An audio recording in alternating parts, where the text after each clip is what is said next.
बिस्मिल्लाहिर्रहमानिर्रहीम। MSc second paper है polymer और हमारा आज का जो आर्टिकल है, आज का जो लेक्चर है वो पॉलीमर ऑक्सीडेटिव डिग्रेडेशन की ही एक एक्सटेंशन है, पिछले लेक्चर की ही एक एक्सटेंशन होगी। और यहाँ पे हम एक नए रेज़न की जो डिग्रेडेशन है ऑक्सीजन की मौजूदगी में करेंगे। ओवरऑल ये ऑक्सीडेटिव डिग्रेडेशन के लेक्चर की ही एक्सटेंशन है। तो जितने भी अनसैचुरेटेड पॉलीमर्स हैं उनकी ऑक्सीडेटिव क्लीवेज, ऑक्सीडेटिव डिग्रेडेशन जो है हम पढ़ चुके हैं, लेकिन कुछ पॉलीमर्स हैं जो अनसैचुरेटेड भी होते हैं बट वो नॉर्मल ऑक्सीजन जो एयर ऑक्सीजन है उसकी मौजूदगी में उनकी क्लीवेज या उनकी डिग्रेडेशन पॉलीमर की मुमकिन नहीं होती। ऐसे में हम थोड़ी सी हीट प्रोवाइड करते हैं, इस प्रोसेस को हम थर्मल बना लेते हैं। सो जब थर्मल ऑक्सीडेटिव डिग्रेडेशन की जाएगी तो पॉलीस्टाइरीन जैसे रिलक्टेंट पॉलीमर्स भी डिग्रेड हो जाएंगे। तो मैं यहाँ पे एग्जांपल देने जा रहा हूँ। 200 डिग्री सेल्सियस पे जब इनकी ऑक्सीडेटिव रिएक्शन इनके ऊपर ऑक्सीजन जो है मोलेकुलर ऑक्सीजन जो बाई रेडिकल के तौर पे एक्ट करती है, जब वो अटैक करेगी तो ये पॉलीस्टाइरीन का मॉलिक्यूल आपको नज़र आ रहा है। अल्टीमेटली सबसे पहले ऑक्सीजन की जो एडिशन एक हाइड्रोपरऑक्साइड बनाएगी। तो यहाँ पे एक सेंटर जो है, मतलब जो इजी सेंटर होगा वो हमें यहाँ पे मिलेगा, that is this CH2 group, this CH2 group. Sorry, it will be, the group will be attached with this one, so ultimately this will be CH2 और अटैक होगा इस CH पे। जैसे यहाँ पे ऑक्सीजन ऐड होगी तो अपने रेडिकल फॉर्मेशन के थ्रू इस कार्बन के साथ अटैच होते हुए हाइड्रोजन को साथ लेते हुए ये वाला हाइड्रोजन और दो एटम्स ऑक्सीजन के ये हाइड्रोपरऑक्साइड फॉर्मेशन यहाँ पे करेगी। अब ये जो हाइड्रोपरऑक्साइड फॉर्मेशन है अगले ही स्टेप में ये ब्रेकेज देगा। सो यहाँ से जो पूरा हाइड्रोक्सिल ग्रुप है वो यहाँ से निकलेगा, ये बॉन्ड डबल हो जाएगा, तो ये जो पोर्शन है वो कीटोनिक पोर्शन हमें मिलेगा। इतना कीटोनिक पोर्शन सेपरेट आउट हो जाएगा और जो हाइड्रोक्सिल ग्रुप निकला था वो साथ वाले इस ब्रोकन पोर्शन के साथ अटैच हो जाएगा। इससे हमें एक अल्कोहलिक पोर्शन मिलेगा, दिस वन। अब यहाँ पे हम इसको फर्दर एक्सटेंड कर सकते हैं। यही ग्रुप जो है यहाँ पे ब्रेकिंग के लिए आपको बताते चलूँ, इस ब्रोकन पोर्शन की फर्दर से डिग्रेडेशन हो जाएगी, ये हिस्सा अलग हो जाएगा। अब हम सिर्फ इसको डील करेंगे। तो फिर से अगर गौर करें तो ये ब्रेकेज यहाँ से आएगी और कुछ इस तरह कि ये पूरा portion CH2 CH6 H5 CH2 this one, ये वाला पोर्शन और ये वाला पोर्शन, आखिरी ये जो CH2 है एक हाइड्रोजन एब्स्ट्रैक्शन होगी यहाँ से, यानी यहाँ से फ्री रेडिकल बनते हुए यहाँ से क्लीवेज आएगी। मैं आपको बताता चलूँ, ये जो बॉन्ड टूटेगा एक रेडिकल इसको दिया और एक रेडिकल इसको दिया। अल्टीमेटली जब ये हाइड्रोजन बॉन्ड तोड़ता है तो एक रेडिकल इसको मिलता है और एक रेडिकल मिलता है इस H को, एक इलेक्ट्रॉन। अल्टीमेटली ये दोनों आपस में रिएक्ट करते हुए सिंगल बॉन्ड को डबल कर लेते हैं, तो ये पोर्शन सेपरेट आउट हुआ और ये जो हाइड्रोजन है इस कार्बन के साथ बॉन्ड बना के इस कार्बन का हिस्सा बनता है, तो ये कार्बोनाइल कंपाउंड या कार्बोनाइल ग्रुप के साथ अलग हो गया। This is बेंज़ल्डिहाइड।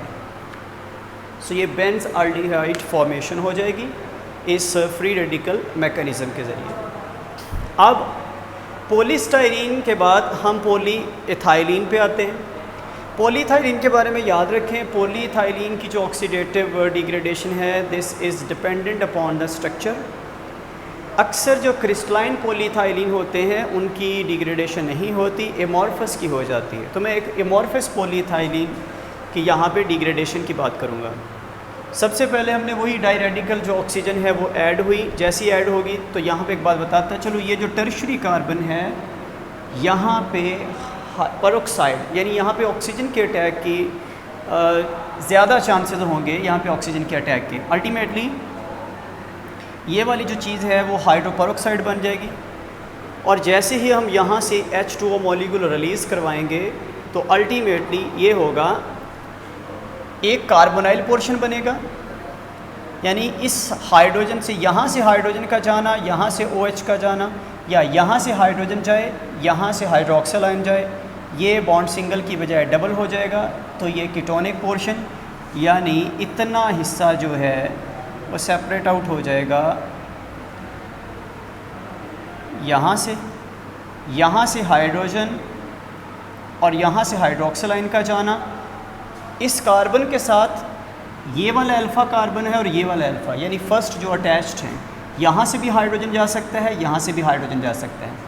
अल्टीमेटली अगर इसको सेपरेट करें तो हम ये वाली सीरीज़ बनेगी, और जो यहाँ से हाइड्रोक्सिल आयन है इनमें से एक H के जाने से यहाँ पे बॉन्ड डबल हो जाएगा, और वाटर मॉलिक्यूल रिलीज़ के होते ही एक अल्कीन मिलेगा हमें, क्योंकि एक हाइड्रोजन के जाने से हाइड्रोक्सिल आयन के साथ रिएक्ट करने के लिए उसे सिंगल बॉन्ड को डबल बॉन्ड करना है। ये यहाँ से भी हो सकता है और यहाँ से भी हो सकता है, ये क्लीवेज दोनों साइड के कार्बन कर सकते हैं। तो इस तरह डिहाइड्रेशन से एक अल्कीन हमें मिलता है और एक कीटोनिक पोर्शन मिलता है। So this was the breaking of the polyethylene. अब हम बात करेंगे, हमारे पास एक कॉमन रीज़न है फिनोल फॉर्मल्डिहाइड रीज़न, जिसके बारे में हम छोटी क्लासेस में हमने ज़्यादा डिस्कशन नहीं की, लेकिन हम जानते हैं कि ये फिनोल फॉर्मल्डिहाइड रीज़न जो है ये फ़िनोल के फॉर्मल्डिहाइड के साथ रिएक्शन के साथ तश्कील पाता है। ये मैंने इसकी रीज़निक फॉर्म लिख दी। वैसे ये 3D होता है तो आप जितना मर्ज़ी बड़ा बल्क इसका बना लें, पूरे वाइट बोर्ड पे बना लें, लेकिन मैंने एक सिंपल सा स्केच इस रीज़निक फॉर्म का यहाँ पे लिखा है। सबसे पहले अब ऑक्सीजन ऐड होती है। ये कार्बन जो है ये ज़्यादा ससेप्टिबल है towards the formation of peroxide, तो ये पेरोक्साइड फॉर्मेशन हो जाती है। पेरोक्साइड फॉर्मेशन के बाद फिर बेंजोफिनोन फॉर्मेशन होती है। यहाँ पे फिर से ये H और ये OH डिहाइड्रेशन होती है, वाटर रिलीज़ होता है, ये अकेला कार्बन और यहाँ पे डबल बॉन्ड हो जाता है। इसी पोर्शन से एक वाटर मॉलिक्यूल रिलीज़ होता है और ये बेंजोफिनोन फॉर्मेशन हो जाती है। अब अगर हम इसको फर्दर एक्सटेंड करें इस ऑक्सीडेशन को, देन रिमेंबर दैट ये वाला जो हाइड्रोजन है अपने बॉन्ड को यहाँ पे शिफ्ट करता है, और अगर मैं इसको U बना लूँ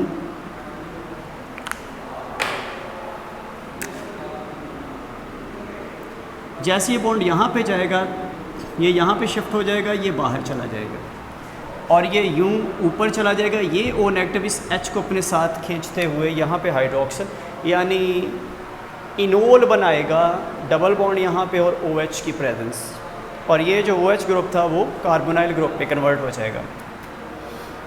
अब फर्दर ऑक्सीजन जो है ऑक्सीडेशन है जो हमने पढ़ा हुआ है छोटी क्लासेस में, डबल बॉन्ड के ऊपर जब भी ऑक्सीडेशन करते हैं हम अल्कीन्स की, इस तरह के कंपाउंड्स की, यहाँ से डबल बॉन्ड ब्रेक होता है, वहाँ दोनों जगह पे आपको कार्बोनाइल ग्रुप्स मिलते हैं। अल्टीमेटली ये जब डबल बॉन्ड टूटेगा तो यहाँ पे भी कार्बोनाइल ग्रुप और इस C के साथ भी कार्बोनाइल ग्रुप जो हमें मिलेगा। अल्टीमेटली हमारे पास ये दो प्रोडक्ट्स आएंगे और हमारा जो फिनोल फॉर्मल्डिहाइड रीज़न होगा वो डिग्रेड हो जाएगा। सो आज का लेक्चर ख़त्म होता है। अल्लाह हाफ़िज़।